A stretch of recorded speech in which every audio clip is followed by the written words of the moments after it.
And now I think we can move to Annabella McIntosh and her talk, which is a little bit delayed. So let me introduce Annabella. Annabella McIntosh has experience as a volunteer and as an employee for animal advocacy organizations in Germany, and brings a mostly German perspective into this talk. Through her last position with PETA Germany, she gained 2.5 years of experience in doing international work and cooperating with animal advocacy organizations from the Baltics, Balkan, and Eastern Europe. So please welcome Annabella McIntosh. Thank you, Martin, for introducing me. And thank you, everyone, for attending. I really look forward to speaking to you. I think we can't hear you, Annabella. Oh. Okay, okay, try again, please. Can you hear me now? Oh, now, okay, now it seems to be working. Okay. Oh, okay. I'll just go again. Thank you, Martin, for introducing me. And thank you, everyone, for attending the talk today. I'll just go ahead and share my screen.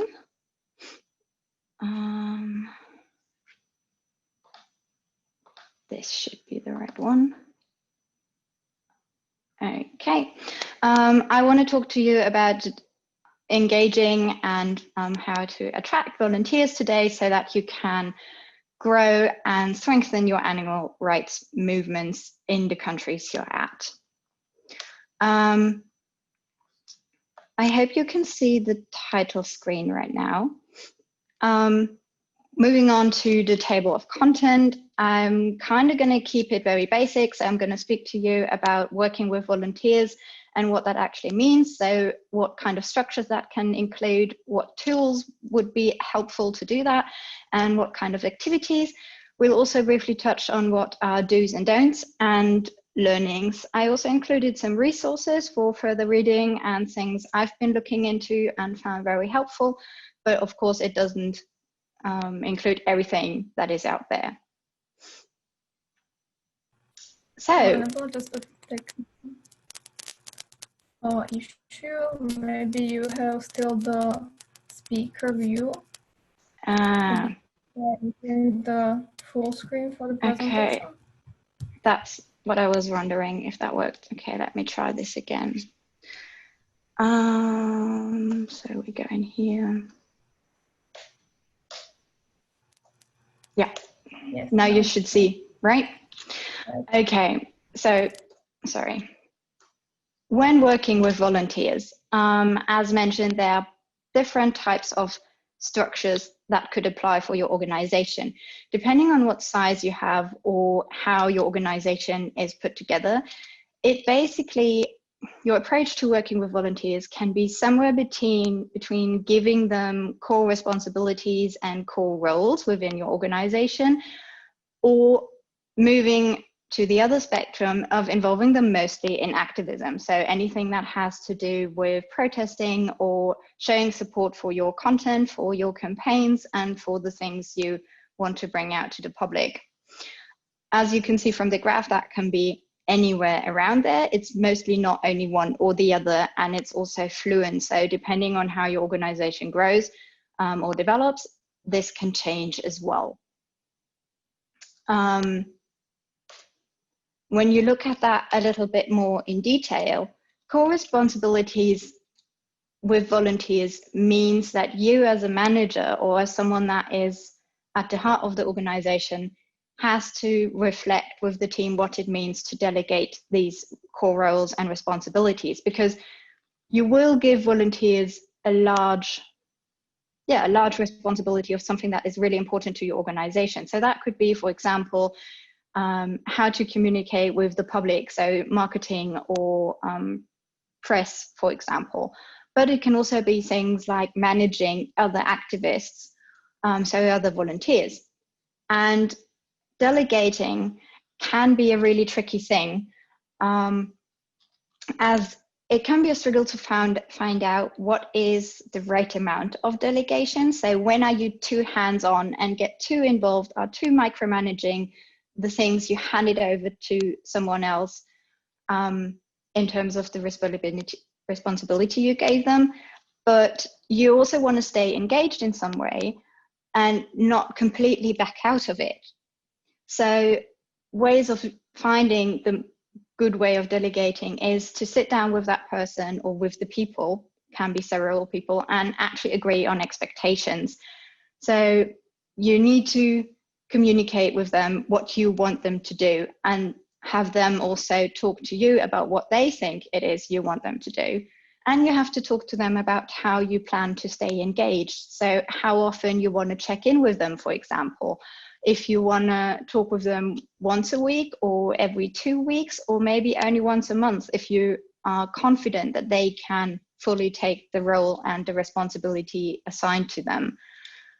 If you communicate that from the start, you will avoid giving them a feeling of being checked in because they did something wrong. If you establish right at the beginning how your cooperation will work within the organization, that will help you and them know that it's just a regular process you go through to stay engaged.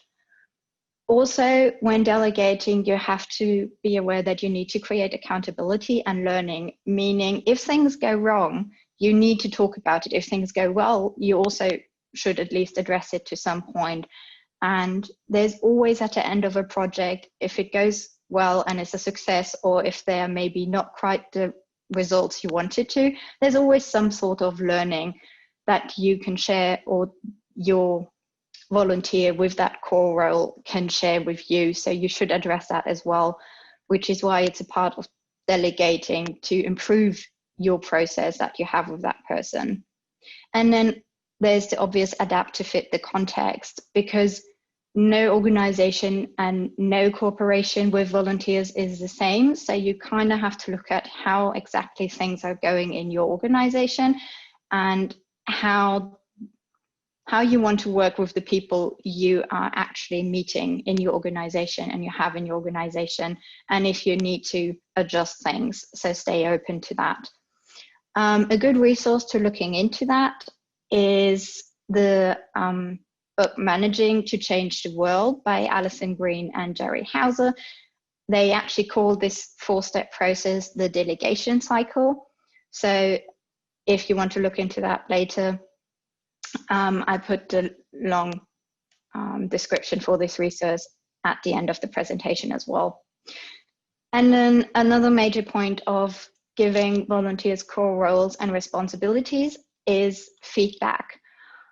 You need to establish a good communication and feedback process with the people you work with, simply because they need to know if they are on track with the things they are supposed to do, and if things that can be really minor things need adjusting or changing, then they need to know as well. And the other way around as well, like you have to be open to receive feedback from the people you work with as well. The things you need to make sure when talking with people regarding feedback is that you try to make it as soon as possible, so not drag it out, because then it will be lost in your head somewhere for both people, and it will not be fresh in the memory anymore.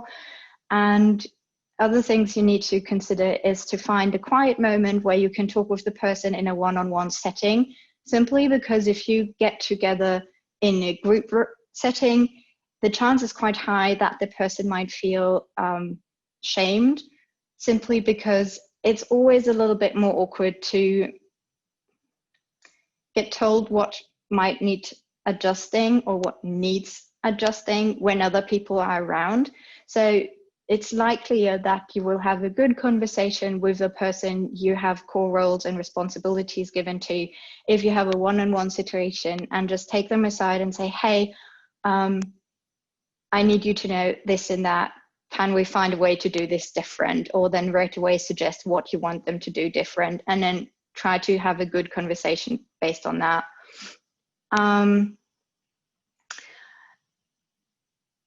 Yeah, and then also one other thing, if you give people feedback, remind yourself of, you always have different perspectives. So you perceive something in a different way than the person you talk to perceives things. So you might think, oh, it's really obvious that these things are in need of change and these things are really good, or that you communicate them a lot what is good and what is not so good, but they might not perceive it like that.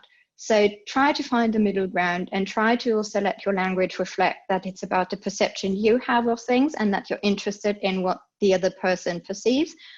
And then try to find where you can find a common ground and have a healthy feedback process. And adding to that, make sure that you not only give feedback regarding what needs changing, but also about what goes well, especially in the beginning when people start working with you. It's just a nice support for them to know that you like the things they do, no matter how confident they are in the things they do. And then if you have volunteers only or mostly involved in activism, there's a lot of difference in what kind of activism that can be. So that can be one-time support for a special event, for example, or just for a special occasion. It can be that you have regional groups of activists. So for example, in a capital and maybe another city or another region where you know there are a lot of people that want to get engaged and do something for your organization. It might be very project specific, meaning it can be something that is long-term, but only in regard to a specific campaign. So let's say a fur farming ban, you're trying to have that established and put through, and you have a campaign and people think that is really something they want to support. So they support you throughout a long time, but only get involved with this specific project and nothing else. And then also you have to consider from wherever your volunteers are at, sort of, so how willing are they to get involved? Not everyone will dedicate the same time or the same amount of work as someone else. So when you have this kind of focus in your volunteer work, you should try to speak to people in different ways or give them different ways of getting engaged. So some might only want to do online activities, others want to go only onto street actions or talk with passers-by about veganism. There are all different types of activities. So if you base your volunteer work mostly on activism, you should kind of consider where the people that approach you are coming from and what kind of activities they would want to do.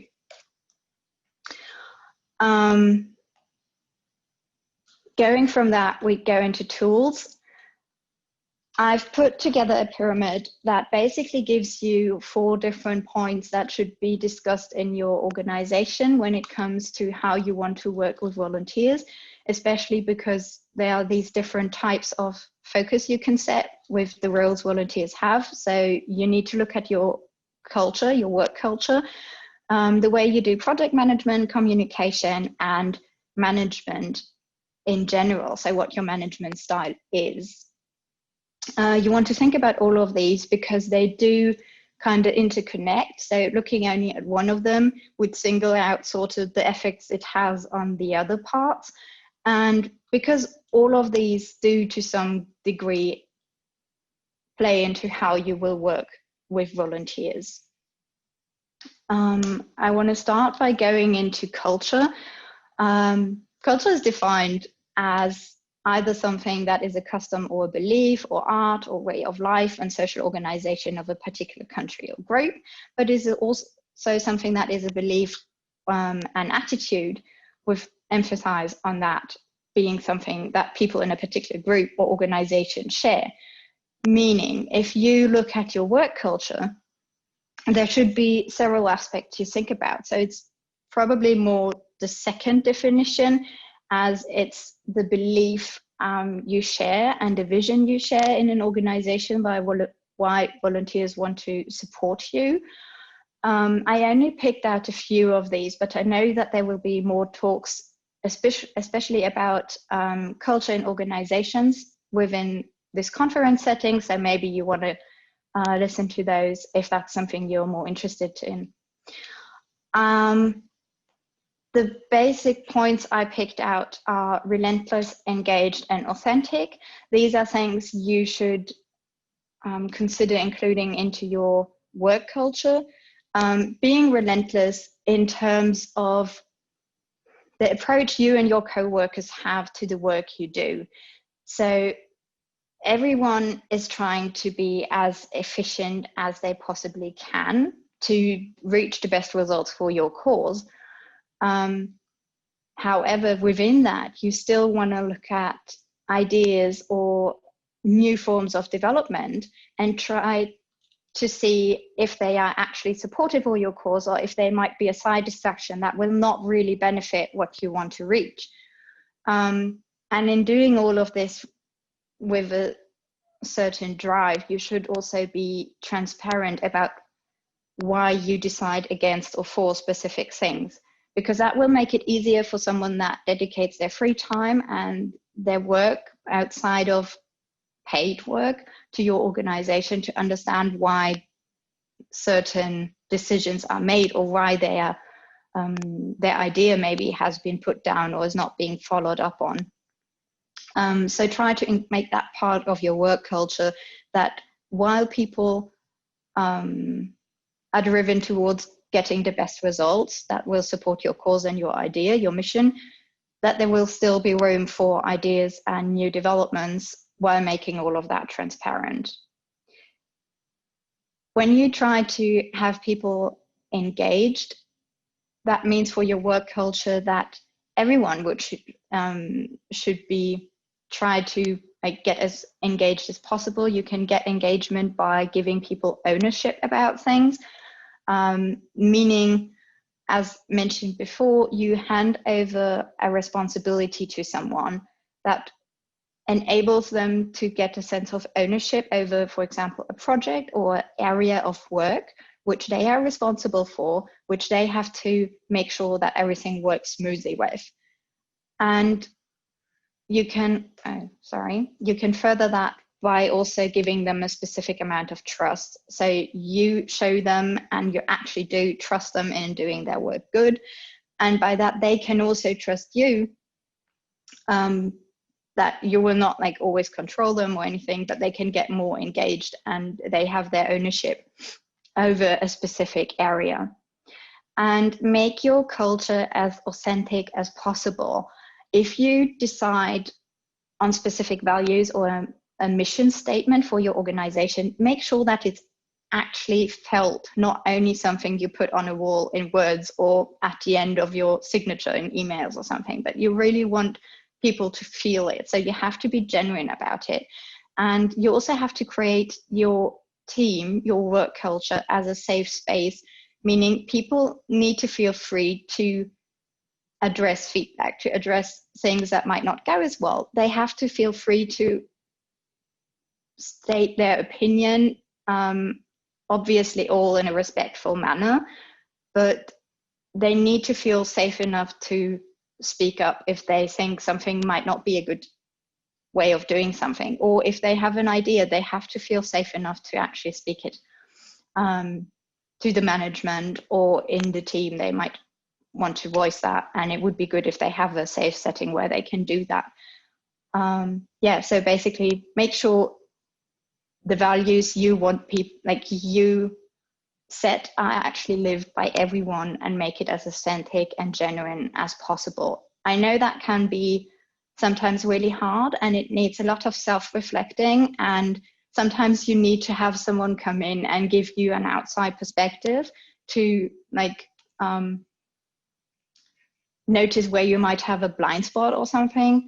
But setting these goals and really trying to come back to them every now and then in your work culture, and to reflect on how things are going, puts you on the right path of working together. And especially with volunteers, it needs this genuine cooperation, because obviously they do something for free, and sometimes they do quite a lot for free. Then communication has already been a little bit of part of what I said. Safe space, I already mentioned. Make sure that your communication is also within boundaries of the people you work with. So nothing that is disrespectful or overstepping. I think I don't need to add much more to that. The second one is let people know what, how, when, and in what regard you want them to do. So no matter if it's someone that does a one-time support action, a protest action, let them know what you want them to do. If you go and meet at a spot and you want a specific person to do leafletting, another person that's supposed to hold a poster, another person that's supposed to go into a cage, if you do activist in a cage action, something like that, you should communicate that really clearly. Because if you look at your group of volunteers and tell them, well, who would like to do what, and no one responds, you need to do the decision making. Obviously, if someone doesn't want to do something, don't force them, but try to then give them as clear instructions as possible. And the same goes with giving them core roles and responsibilities, because they will only be able to actually do these roles properly and move within what they think is doing that role good if you give them a hint of what you expect from them. So if you have a specific time frame in mind, let them know. Or if you have specific expectations of something, then let them know. It's something different if you tell them, please put all the, example, you have a meeting room, it has to be prepared. Tell the person, well, please get the table ready. Is going to be something else if you tell them, you're in charge of making our guests feel welcomed and making this a nice space, and then giving them a few details on what you had in mind. And then that person will feel responsible for the whole setting, whereas only telling them to do the table will probably make them leave out what happens around that table. So they will have a higher sense of responsibility. Make sure your communication is regular. So if you want to have a good cooperation with a volunteer, then you need to stay in touch with them. You can, as I mentioned before, establish regular check-ins. If you have people that are not as close to your organization but support it every now, then still maybe you want to check in with them once a month and ask them if they want to do this or that. Or depending on what kind of office you have for volunteers, check in if you really make them regular in communicating with them, because they will obviously kind of feel more distant if they don't hear from you for 3 months or 6 months, and then suddenly you come up and want them to do a major task or something. That will not go as well probably as if you keep in touch with them regularly, and also ask them about what their situation is. So maybe they are studying alongside and are in the middle of an exam phase. You will not know that if you don't stay in touch with them. And then you can also plan differently with how you're going to work with volunteers. And then one last point I want to stress is respond to messages. I know sometimes it can be overwhelming how many people write to us, and if we don't have the space for it at the moment because we have so many other projects going on, or because we don't need any more people getting engaged with a specific thing, still make sure that you will send them a short message, even if it's, thank you for your interest, but at the moment we have nothing that we can give you to do. Maybe you want to get engaged with us at a later point, or maybe you want to sign up for something where we will send you information on online activism, or give them something else where you can still signal them you saw their message, you are thankful for their interest, and you acknowledge that they wanted to support you. Because if you don't respond to them, they will get the feeling at some point that it's not important to you. They will get the feeling that you're not in need of other volunteers, or that you're not in need of the support. And they will also maybe feel, depending on how your communication goes on a longer perspective, they might feel that you as a team are maybe a little bit disorganized because you can't even manage to respond to messages. And it might all seem a little bit chaotic. You don't have to respond instantly, but maybe try to respond within 48 hours or something like that, or maybe give it 72 hours, but try to like set a frame for yourself where you say, this is the period of time I want to respond to messages to, even if it's only a short one. Moving on to management style, because not only with people that have core roles, but also with other people, like more activist-based volunteers, you kind of have to look at what your management style is. I mentioned before that we need to delegate some of the things we do. I only picked out 4 key principles, or I believe they're key principles, but there is obviously also research and material on this that will dive into this in more detail. Try to keep in mind that you should guide more and do less if you are in a management position, simply because by delegating things, you can create ownership, you can foster people feeling more connected to your organization and getting more engaged with your organization. Also, it helps you to do less of the things you not necessarily need to do, and you can focus on things that actually only you as a management person can do. Bring your whole self is one of the things that is a shift in management theories. So more traditionally, people would say that when you come to work, you should only show that part of your personality that is relevant to your work, and you should be like highly professional and never share anything personal, or never show something that might be still a part of your personality. And looking at more modern management recommendations, it moves to bringing your whole self as an employee, meaning if you have a really bad day, or if you're really stressed out beside work because, I don't know, you have a move going on, or because you try to do a training class alongside, or you're a really, really talkative person, then having to put a part of yourself into a box and like try to hide that from your co-workers all of the time is a strain. You're going to be, and your volunteers will also be way more relaxed and feel safer if they know it's not a problem, if they just show who they are. Obviously, everything in a respectful manner, and they should never like overstep someone else's boundaries or make someone feel uncomfortable or anything like that.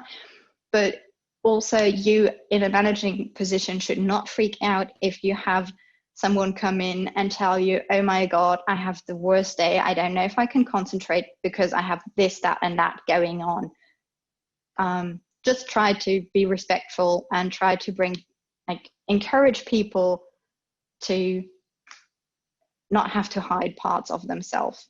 It's going to have positive effects on how they show up for work and how they engage with your organization. Innovative management, I put that there because I think we should never settle down with one specific management style and then believe we never have to ever change something again. So try to be creative, try to keep up to date with what new developments might be out there, and try around. Some things might work better for your organization than others. So feel free to, or try to keep open-minded, and just see with your team what works really good and what you might want to adapt and do slightly differently. And if the situation for your organization changes, because maybe your team grows to a 50 people group, then you might have to rethink your management and have to adapt that to the new situation. And then last but not least, evolutionary is again sort of the innovative management point with staying open-minded, go for what works for you. But yeah, always keep in mind that there might be things where you can learn more and where you can develop and do things better than you thought you already do. And then the last point before we get to activities, project management. I only put 3 parts here as well, because I believe that they are what you definitely should take away when considering project management. What I've noticed happening a lot is that people find it difficult to actually take full responsibility for a project. Reason being because they might be insecure about what's expected from them, which is something we touched on before as well, that your way you delegate is really important, and also the way you communicate is really important. So make sure you communicate your expectations and that you make transparent what you want people to do. And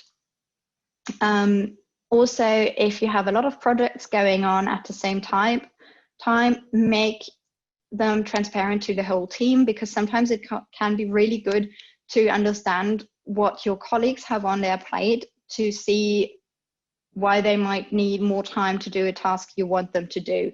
Or maybe you'll notice that you really packed 1 month with projects and things to do, and other times of the year are less full.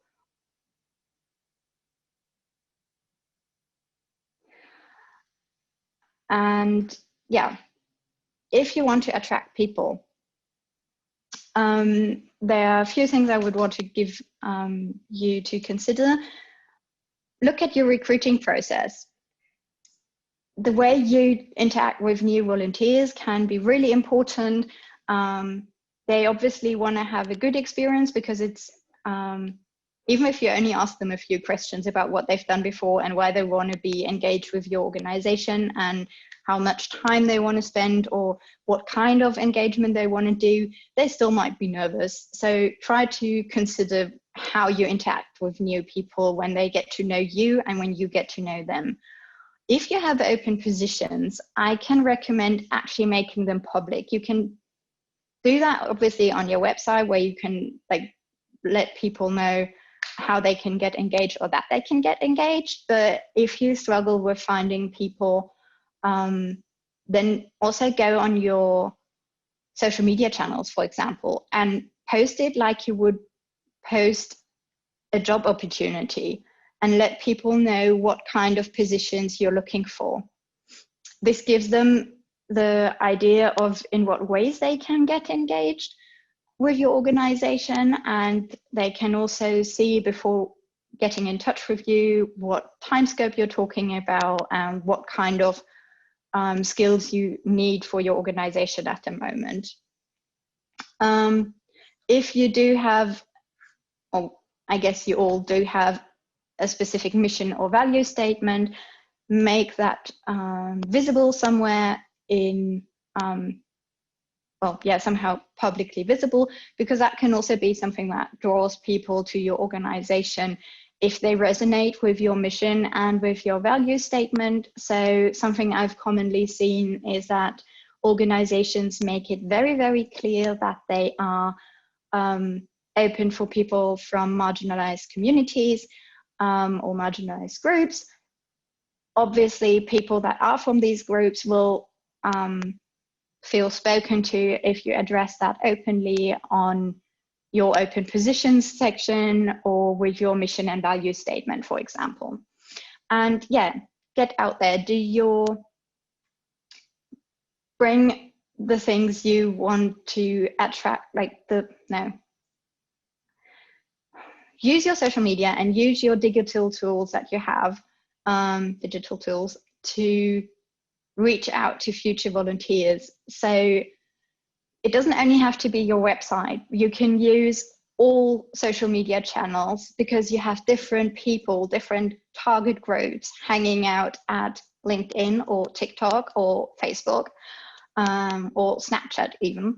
But you could also, if that's applicable in your country, check out platforms for volunteers that actually focus on bringing offers to people that want to volunteer. I've seen that in Germany with several platforms now, that they offer a space where organizations can just make a posting and can tell people, well, this is what we're looking for volunteers to do, and then people can just reach out to the organization and let them know that they're interested. So play around with that and try to consider what you already do to attract people and what more you could do. When it comes to keeping them engaged, I believe that acknowledgement is a huge aspect of that. I purposely chose abuse of power comes as no surprise, because obviously if you have a management position and you have people in a volunteer position, there will be in some degree a power. There's the chance of having a power imbalance. So you as the person in the organization have more power than someone that wants to come in as a volunteer, depending on the role they are assigned. So if your way of working with them is something that actually where you make a lot of use of the power you hold, that will come as no surprise to them, because they will feel it at some point. So maybe you want to keep in mind what kind of power imbalance there is just based on the roles you hold within an organization. When it comes to specific activities, you have non-work related activities that I would recommend you do, such as having regular meetups for a picnic, or maybe a session of board games or card games, whatever your interests are, or the interests of the volunteers you work with are. You might find something. Other people maybe want to do team building experiences like laser tag or an escape room, or some sport event. You could do that together, sign up for something like that. You can also do a pub quiz, for example, because it's something that doesn't have to do with your work, but you focus on growing the team you are and improving the way you know each other and the way you will work together as well. I already said quite a bit about feedback. Make sure that you acknowledge both things you really like, you find really good, and things that need changing. You have 10 minutes left, Annabella. Thank you. When it comes to work-related activities, you might want to do something like include brainstorming meetings, or you maybe want to do a lunch together, but you also just want to show them when you work together that you appreciate their work, and that you believe the responsibility you gave them is actually in good hands with them. Make sure that you not only send emails to them, but that you maybe also find ways of text messaging, or maybe just give them a phone call or a video call at some point, so it's more personal and not only very one-sided. And letting people go is something that is also part of acknowledgement, because if both sides figure out at some point, or only one side, in that case probably you, but might be also the other one, finds out that it's not working well, and the cooperation doesn't make sense anymore, acknowledge that and have a good conversation with the person about them probably being better off with doing something else, but also being welcome at a later point if their situation changes.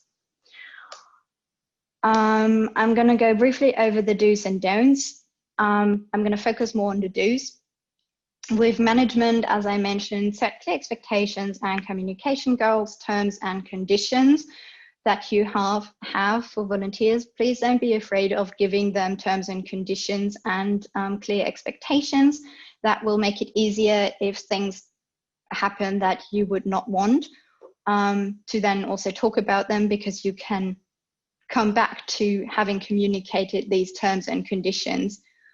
Promote ownership, and maybe try out having regional groups of activists. I've seen this with several organizations that started doing this, because it helps the reach you have. So you're not only in the city where your headquarters is, but you can also be in other cities where You can have local activist managers, group managers for these regional groups, and you can give them a specific ownership, but they can also be free to like live out some of their ideas.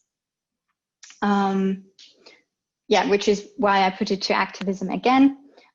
You also can go with something like an activist network. Sometimes your contacts will be spread out all over the country. To still try to use that, because there will be forms of activism, like especially online activism or petitions or writing to newspapers. If they print something that you think you should give them a different perspective on, or different opinion on the article they did, or if you want to write to decision makers, something like that can be done by the activist network. Vegan challenges also work really well, because it's for some people a very easy topic to get into, because it's not only animal rights topic, but it can also be something that is coming from an environmental protection motivation or other motivations. Give your activists written guidelines. Also try around with talks and presentations for your activists, but also, depending on their knowledge, give them the possibility to offer, for example, high schools or universities, or in different settings, talks and presentations that are about content that is relevant for your organization. Do workshops with your activists, for example, on activism as such, but you could also go into how to argue for the specific campaign topics you have, or how to communicate with representatives from the media. And also give them different concepts if you do activism, not only give them one, because some might want to like have a little bit of change in what they do when they do street activism, but also online activism. So try to give them a few more impulses with that as well. The learnings we can draw from that is you should try to meet people where they are at, and you should set clear expectations and goals. You should advertise volunteering opportunities publicly, just because you reach more people. And you should always be open for learnings for you. Like, you also can always learn something, and holding people accountable. It will do no one good if things go unaddressed, because it will just cause tension at some point. Okay, I'm done. Is there anything you would like to know? Thank you, Annabella. I would like to remind all the participants that we are asking questions through Slido. Also, you can just, you can see it in the chat right now in the post from Tatiana. You just go to the link slido.do, or use a mobile app and use the hashtag CareConf with care written in capitals. So we already have some questions there. So I would start with the first one. Annabella, what is your opinion on paying volunteers? That's a tricky one. I think it's difficult, because if you pay volunteers, then you as an organization open up the door for criticism that these people are actually not behind your mission, but that they only do it for the money. However, it depends on what kind of responsibilities they have. So if your volunteers move more to core responsibilities and core roles within your organization, then please try to find ways of paying them at some point, because the more responsibility they have and the more work they do for you, the more stressful it's going to be for them to manage getting paid in some way, but still trying to do high quality work for your organization. So I guess it's a consideration of where you work with volunteers, in what ways you do that. Yeah, I know that might be a little bit unsatisfying, but I think try to pay them depending on the responsibility you give them. Thank you. We have another question. How do you let go or fire a volunteer if it's not working out, but they're still eager about volunteering? So I think that benchmarks should be, do they follow your guidelines and the terms you set out for them?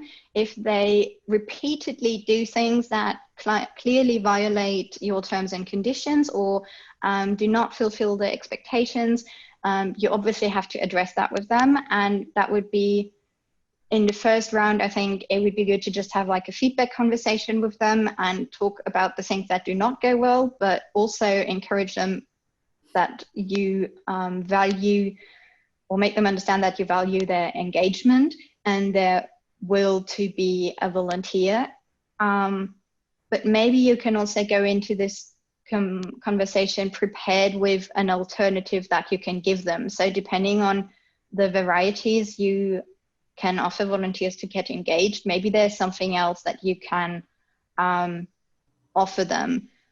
I guess it would be always good to have maybe 1 or 2 conversations before then actually asking someone to leave the position they have at that time, simply because you need to give them the chance to change.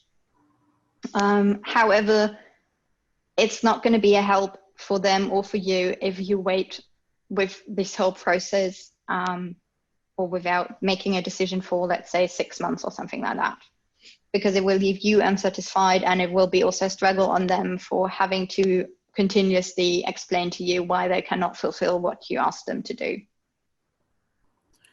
Okay, we are probably out of time. We have less than a minute, but if you can try to answer the question really quickly, we can try this one. How do you maintain the balance between engaging and motivating volunteers and preventing their burnout or overworking them? That's not a quick question. That's not a quick question, no. That's a really tricky one. I think you as the person with management should do some research into how best to communicate with people, how they can respect their boundaries. Obviously, you cannot take a professional role in that, but I think it's a lot to do with the expectations you have with them, and then also like when you check in with them and you notice that things are going wrong, to address these things right away with them. Yeah. Okay, thank you very much, Annabella. I think this is the moment when you can all unmute yourself and give Annabella a short applause.